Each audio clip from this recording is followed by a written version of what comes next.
And, well, Tim was right there with you. Oh, thank you. I just couldn't say that. She forgot my glasses.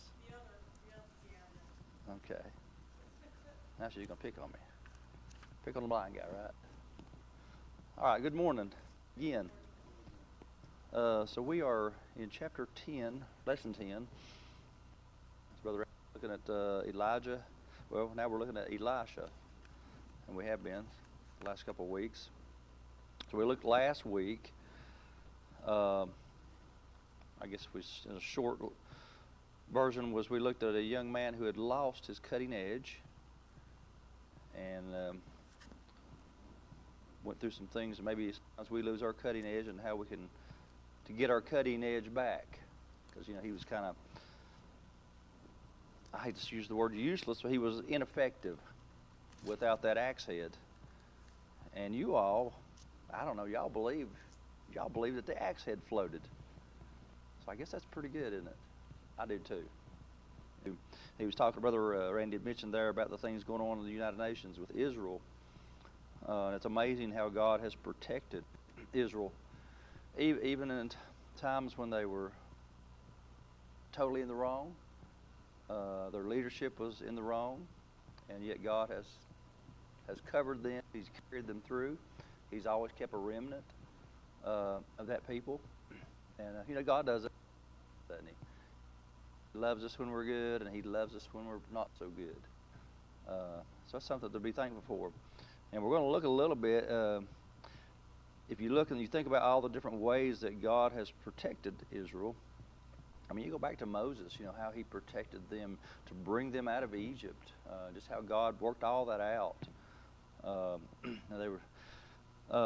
It's just amazing that God has took such good care of them. I think about when they became a nation there in 48, they became a state, and the attacks, the immediate attacks that took place. But yet God, you can only say it was a miracle that He brought Israel out of that. And they gained land. So it's you have to say that God has had His hand on them from the start. So that's good. But here we're going to look again in 2 Kings chapter 6. We'll start this morning in verse 8. And the heading for this lesson here, or the heading for this particular portion, is Elisha and Syria's moves.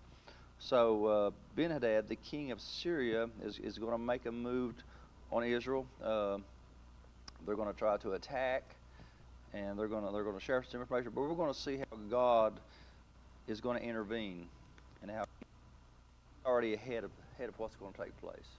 He's already well aware of this king's plans. He's well aware of how he's going to handle it. It seems like the only ones that are in the dark really are the ones that's going to try to do the evil, and the ones that God is going to protect again for them. Now, that may not be the exact way I should present that, but I think give you a pretty good idea. But if you want to, we'll look in 2 Kings chapter 6, starting verse 8. Again, these are just these lessons are just short little pictures of God, how He's used different people to deal with Israel, how He's dealt with the enemies of Israel. So again, we have another snapshot. That's what we call it.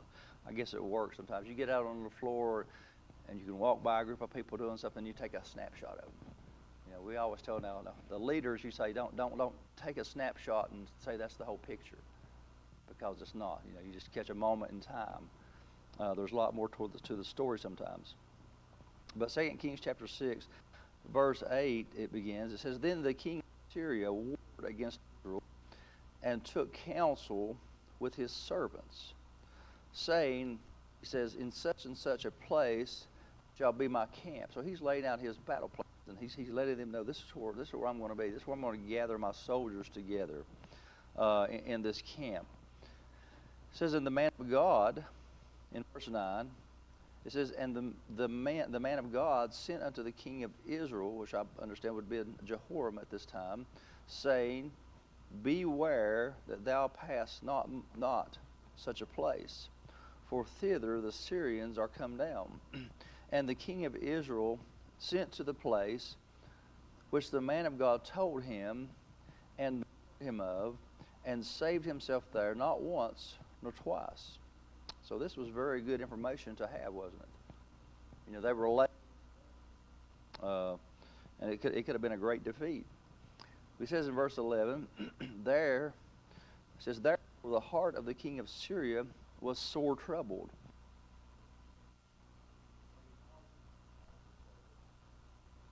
To them, will ye not show me which of us is for the king of Israel? And one of his servants said, none, my lord, O king. The prophet, the words that thou speakest in thy bedchamber. That's an interesting statement there. There's a very private conversations that the king is having. But yet they're not so private, are they? Somebody knows about them. Somebody's hearing them. But it says in verse 13, and he says, go. And now, if you read this, and it's just like sometimes we read about things and you think, well, they would learn their lesson. We'll touch on it a little bit more. But here he says, he goes right immediately into verse 13. He says, and he said, go and spy where he is. He wants to know where Elisha is. He says, that I may send and fetch him. And it was told him, saying, behold, he is in Dothan. I found out that's not Dothan, Alabama. So, but he was in Dothan. I didn't know there was such a place, but one of the guys I work with, he's in Dothan, and we have to drive through Dothan, going to the beach. Y'all may have drove through Dothan. You drove through there too. So we look at this, just to look down through this here. In verse 9, I thought it was interesting. To me, it's very interesting that in verse 8, king of Syria has shared his battle plans. And then in verse 9, what do we see? It says immediately, it says, and the man of God sent unto the king of Israel. Well, you know, news like this isn't something you want to sit on, is it? I mean, if your enemy is moving, you want to know that movement as quickly as possible. And I found it interesting that there seems to be no lapse of time. There would have been some, I'm sure. You know, he didn't just pick up the phone and say, hey. They didn't have all that. They had paper cups and strings, right? But they didn't have the technology that we have. But it was almost, I think it was almost immediately that he was able to share this information. Well, we know how that took place. Again, there appears to be no lapse of time between the king of Syria's statement and Elisha's sharing it with the king of Israel. So he knew immediately, didn't he? And God was, I guess you might say, he was whispering these things in Elisha's ear. He was letting him know what was going on. And God does. He knows all, doesn't he? We know that we have a God that is omniscient. He's all-knowing. And there's nothing hid from him. You know, we think we hide things, and we can hide it from everybody around us, but we won't hide things from God. And neither would the king of Syria either. And it made me think of a few different places in Scripture. Proverbs chapter 5, verse 21, for instance. It says there, he says, for the ways of man are before the eyes of the Lord, and he pondereth all his goings. And God does, doesn't he? He does. He's able to look. He looks at we know that he looks at the heart. Even at that, you know, he doesn't look at man as we do. He looks at the heart. Proverbs 15:3. It says there, the eyes of the Lord are in every place. Yeah, that ought to make us think on it. You know, but yet we, as Christians, we know that we have the Holy Spirit that indwells us. So he knows. He knows us. He's with us. Where I go, he goes. And so that's something to be aware of. I think it's a good lesson for us. It says the eyes of the Lord are in every place, beholding the evil and the good. And he is. So it's interesting that the king of Syria, the thing that he's going to say there in verse 13 that we'll look at, but I thought about this. You know, God is everywhere. He's all powerful. He's all knowing. I don't. Maybe this is a silly analogy, but this is what came to my mind. Um, and I've heard an old story. The police would say, "You can outrun the car, but you can't outrun the radio." And that's true, isn't it? The police might get after you. You can outrun that police car, but when they got the radios, boy, that was bad news for the criminal because they call ahead. They could pull over and say, "Hey, he's headed this direction," and so that's how God is always ahead of the circumstances. He's always in the lead to knowing things. So again, Elisha, we can say something about Elisha, and it's that he did not support these corrupt monarchs. I think I had told you I've got I think it's a Dave McGee book there. It's one of his commentaries, and he lists all the kings of Israel and Judah, and the number of good kings is a very, very, very, very few. I mean, very few. I can't remember. It's single digits, low single digits. But God, and so, but yet God was protecting the country. He was protecting the nation because God has plans for the nation of Israel, and so he's going to fulfill his mission, his plans. So again, just to say that Elisha, he didn't support the monarchs of Israel, but he knew that it was even worse for Israel to be conquered and then be subject under Syria. So he had enough sense. Sometimes you got to use a little bit of horse sense and realize, hey, the better outcome is this. And that's why I believe he did that. Because I believe God still allowed Elisha to have a free will. I mean, he could have probably wouldn't have been wise, but he could have probably refused to share this information. He could have just said, no, this king we've got now, he's just not a good king. But he chose, I believe, to do what I have him to do, and he shared that information with him. He gave the king of Israel information, and it was the writer of our lesson. He calls it was divinely inspired espionage. That's what it was, But God knew. Then you look in verse 11. We have the king of Syria. Now he's really questioning, what's going on here? How can he know this? But he doesn't know God. He doesn't understand the God of Israel. That his plans have been found out. And he asked the question there. He says, which of us is for the king of Israel? He's drawn his group of people together, and he asked this question. Which one of us is the spy? Which one of you is the spy?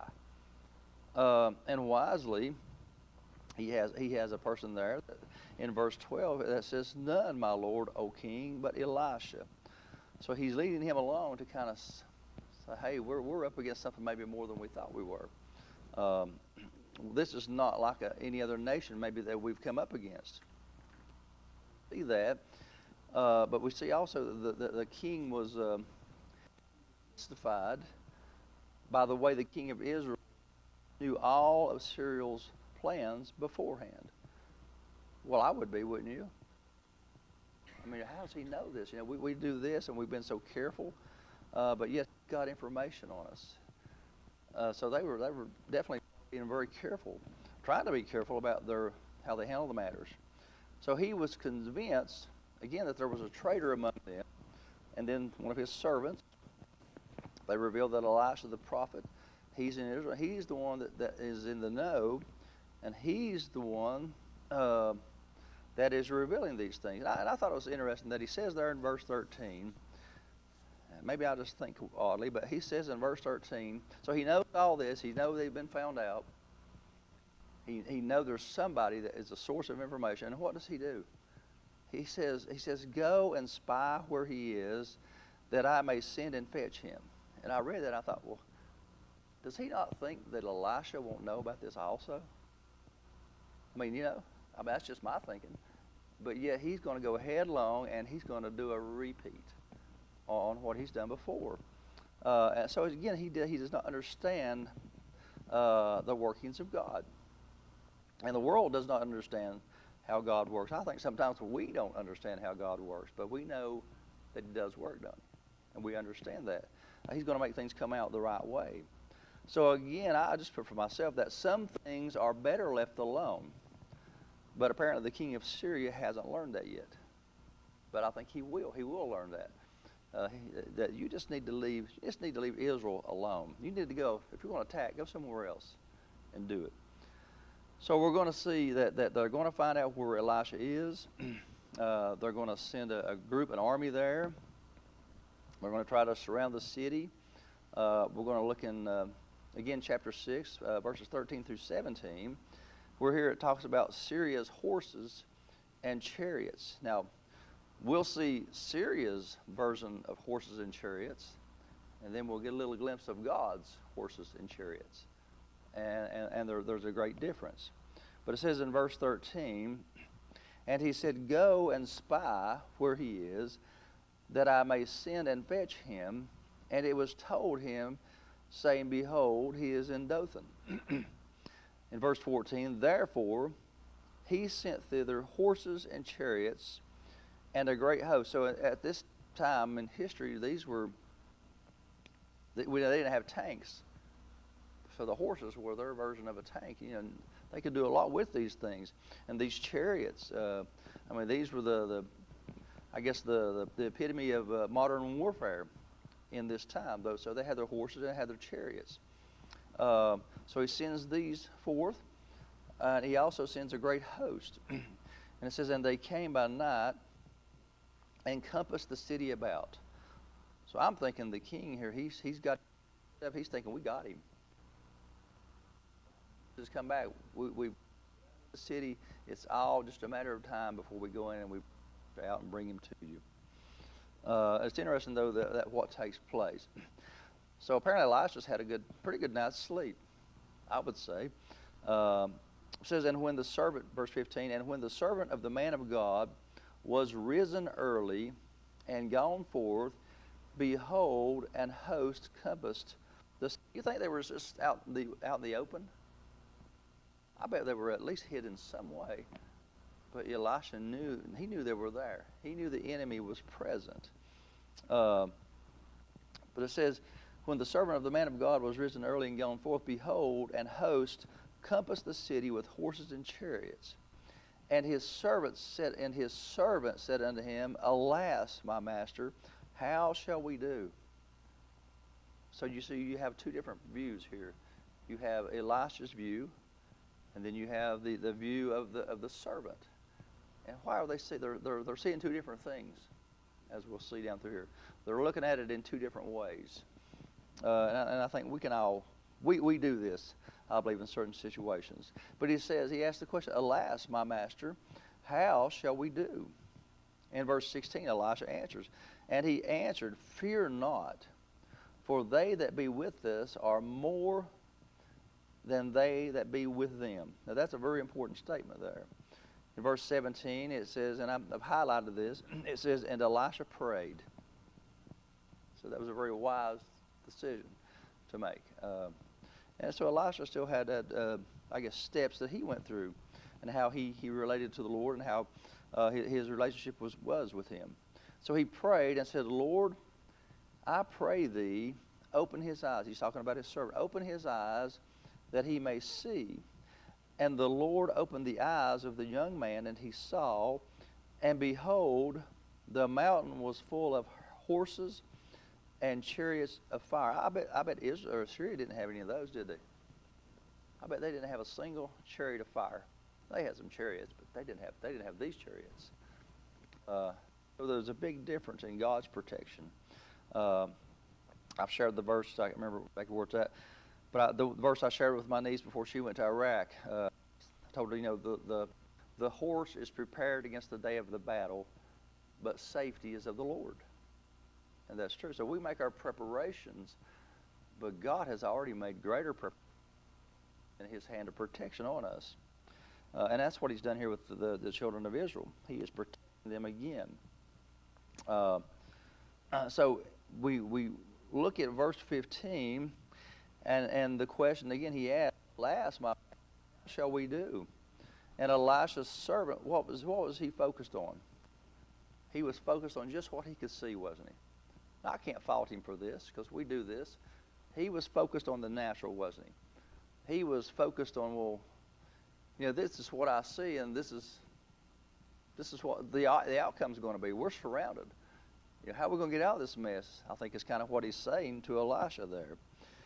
So again, he's focused on the natural things. He's focused on what he can see. And I think there's a good lesson here for us. But Elisha wanted him to see, and I think it's where I miss the boat sometimes. Elisha wanted him to see the reality of the spiritual. And there's a difference, isn't there? There's the natural things that we see and understand. But why do we dismiss?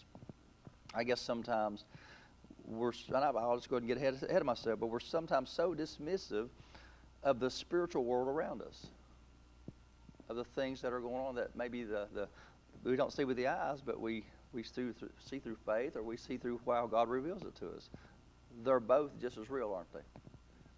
So I think that we need to see both in as reality, and that's what Elisha wanted him to see. In verse 16, Elisha answered, and he said, "Fear not, for they that be with us are more than they that be with them." Well, the natural didn't see that, did it?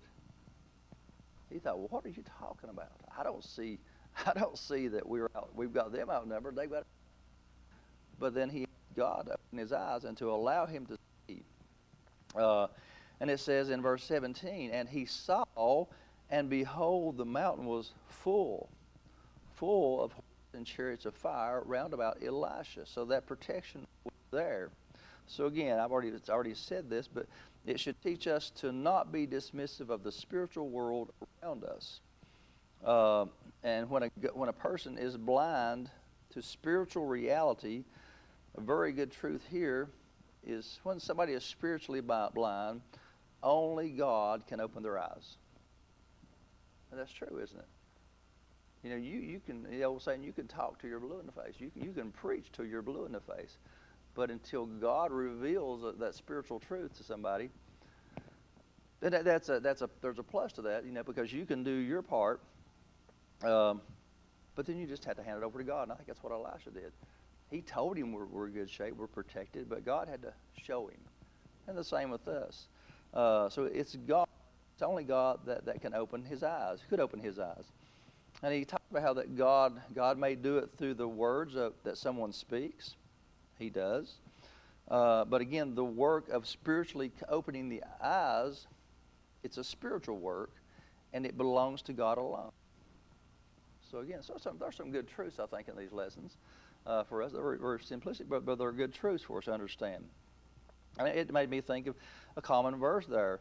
What were they really fighting against? What do we battle against? Ephesians 6:12. It says, "For we wrestle not against flesh and blood, but against principalities, against powers, against the rulers of the darkness of this world, against spiritual wickedness in high places." So how do you win a spiritual battle? Well, you win it in a spiritual way, and that's through what the Lord does. It's not always that we can win these battles in the natural way, but that's how we look at things.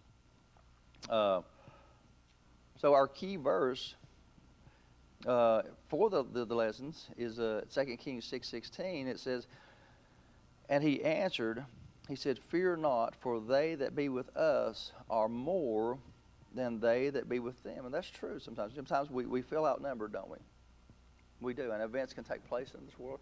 How many times, so we're talking about Israel, how many times could they have to say, we're outnumbered? And there's people that within Israel, they say, we're outnumbered, we're done in. My understanding near the end, that it's going to look like Israel's just going to be, they're going to be wiped out. That's going to be the appearance. And then God's going to intervene. And everything's going to change at that point. So God's going to protect us. That's good news, isn't it, brother? So I'm thankful for that. Psalm 34:7, verses 8 and 9, or 7, 8, and 9, it says, "The angel of the Lord encampeth round about them that fear him, and delivereth them. Oh, taste and see that the Lord is good. Blessed is the man that trusteth in him." Does he say that blessed is the man that sees how things are going to work out? Well, it doesn't say that, does it? It says, "Blessed is the man that trusteth in him." He has to put his eyes, his focus on God. And that's what Elisha wanted his servant to see. Not the natural, but the spiritual of what God was doing at that time. So he says, "Oh, taste and see that the Lord is good. Blessed is the man that trusteth in him. Oh, fear the Lord, ye his saints, for there is no want or no lack to them that fear him."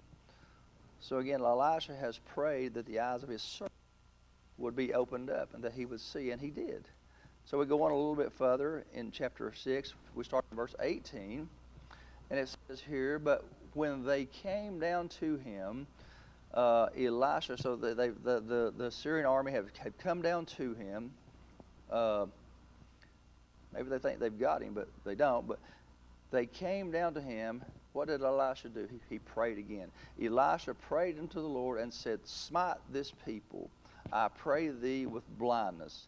And he smote them with blindness according to the word of Elisha. He honored Elisha's request.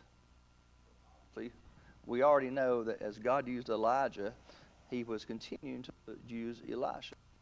But it wasn't Elisha the one that was doing it. He was making the request. "And Elisha said unto them," he says, "unto this army." Notice what he says, or he says, "This is not the way. You're in the wrong direction. Anyhow, you're not even where you need to be." Well, that was probably a stunner to him, wasn't it? And we've really messed up. Here we are. We've been struck with some type of blindness, and we're not even where we need to be. But he says, neither is this city. He says, "Follow me, and I will bring you to the man whom you seek." But he led them to Samaria. And it came to pass, when they were coming to Samaria, that Elisha said, "Open the eyes of these men, that they may see." And I'll just go ahead and share this. We should get done here, but was it a total? Well, probably not, because they probably wouldn't have even followed him. It was just to a point where they really couldn't discern that the one they were looking for was right there. Instead of them capturing him, he had essentially captured them. He was leading them versus the other way that they thought it was going to come out. So they came into Samaria, and Elisha said, "Lord, open the eyes of these men." And I bet that was the old saying. Oh, we are in big trouble, because this is definitely not where we want to be. It was not a good place for them to be. It says, "And the Lord opened their eyes, and they saw, and behold, they were in the midst." They were right in the middle of enemy territory. "And the king of Israel," now notice what he says here. Elisha, when he saw them, he says, "My father," this is the respect I believe he had toward Elisha. He says, "My father, shall I smite them? Shall I smite them? Shall I kill them? Here they are. You've brought them to me. What should I do with them?" And the answer that Elisha gives in verse 22, he says, "And he answered," he says, "Thou shalt not smite them."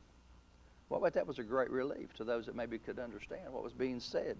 "Thou shalt not smite them." He asked the question. He says, "Wouldest thou smite those whom thou hast taken, captured, with thy sword and with thy bow?" So apparently there were some rules of war even during this time. If you had a prisoner of war, you didn't take him. You would kill him on the battlefield, but if you captured him, you were going to take him and put him to some use. But he tells him this. He says, just do the opposite. He says, "Set bread and water before them, that they may eat and drink, and go to their master." He's going to let them go home. "And he prepared great provision for them. And when they had eaten and drunk, he sent them away. And when they went to their master. So the bands of Syria came no more into the land of Israel." Now we'll read on. As you read on, you know that they eventually came back again. They just couldn't seem to get it. Kind of thick-skulled maybe at times. But this did stop them for a while in their attacks. With verse 18, "Smite this people, I pray thee, with blindness." So again, this shows us that God may grant sight or send blindness according to his wisdom and in response to the prayers of his people. So again, God can respond in how the best way that we need. And then in verse 19, he says, "Follow me." He says, "And I will bring you to the man whom you seek." Well, in a sense, they may have actually the king of Israel, but that wasn't who they were seeking that day. So he may have told a a little bit of a story. Uh, and one writer put it this way: Elisha told a technical truth, but certainly he intended to deceive, didn't he? He did. He intended to get them where they would face reality in a hurry. I can't remember the quote, but it's talking about if you knowing you're going to be hung in the next morning will certainly give you clarity of thought, was the quote. And here they've been brought into the middle of the enemy territory, and to realize this could be it. This is the end. They're going to find out it's not. So he told a technical truth, but he intended to deceive. He did, in fact, bring them to the man they sought. When their eyes were opened, Elisha was there with them. He had led them back to Samaria, which was the capital city. So another statement is that his gentle deception demonstrates the principle that the blind are easily deceived, and they are, aren't they? We think about the world of why does a lost, and don't think that a saved person is easily deceived, especially spiritually deceived. So spiritual, for myself, I would say that spiritual blindness is far worse than physical blindness, because spiritual blindness can determine your eternity. It can determine a total loss. He says, "Thou shalt not smite them." And I'll just close with this here. But this was a good picture. This was a strong testimony that Israel's God was not only powerful, but he was also very kind. He was very, very kind to this army here. So God doesn't always give what is deserved. Psalm 145, 8 and 9 says, "The Lord is gracious and full of compassion, slow to anger, and of great mercy. The Lord is," and notice he says, "the Lord is good to all." All. He says, "and his tender mercies are over all his works." So thank the Lord for that. Even for the Syrians who had ill intent, God was merciful. God was good even towards them. But they didn't recognize it, did they? Sometimes it takes a little bit more to get our attention. So we'll stop there, and we'll see. There's a little bit left in this, but we'll see if we go into a lesson 11 or not next week.